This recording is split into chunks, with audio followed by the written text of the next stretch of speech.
We are in the wet sync. We have just reached the beginning of the channel, and we've built a link of I think at this point 9 devices, radio relays, which pass the message from this device.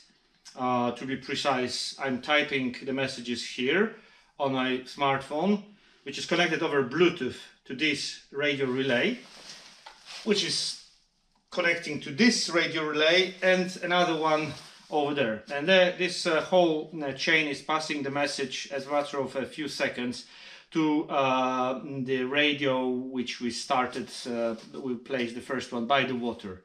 So at this moment we have I think around 7 devices in between. And they are passing the messages quite efficiently through the tunnel bends, through squeezes. The terrain, before the channel is quite difficult, if you know what I mean. Now we'll be trying to see what is the range in a more open space further behind me. Just to explain about Meshtastic. Yeah. So the project is open source. The designs are openly published. What we are seeing here is a rather ugly case, 3D printed by myself. All the internals costed me around $50 from Rack Wireless store in China. They use very little power, so from my previous testing, single relay can last up to about 5-6 days in a cave.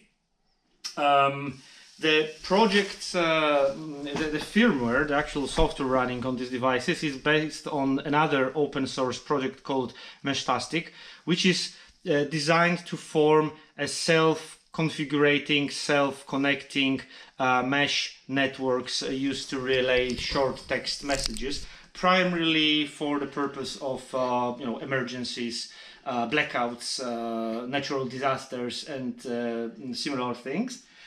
With a large antenna, those devices can reach easily up to around 30 kilometers. That's what I was getting in Wales in the beacons, basically from the hills.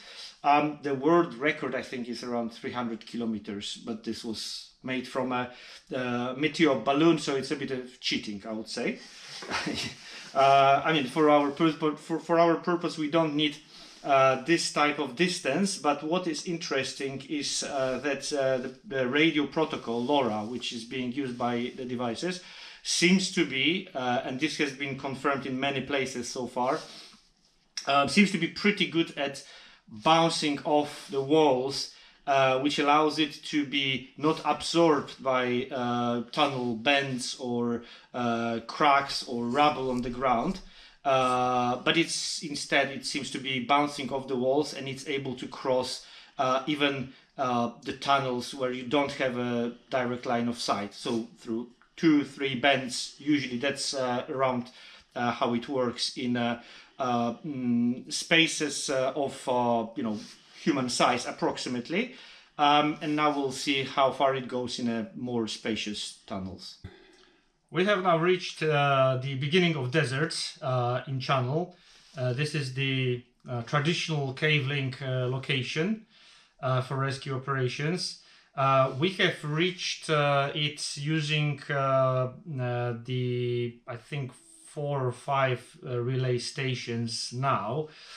We have to modify the plan a bit because the hard-coded limit in the Meshtastic firmware, the regular firmware which we are using, has a limit of 7 relays in between, which it's hard-coded and can't be changed.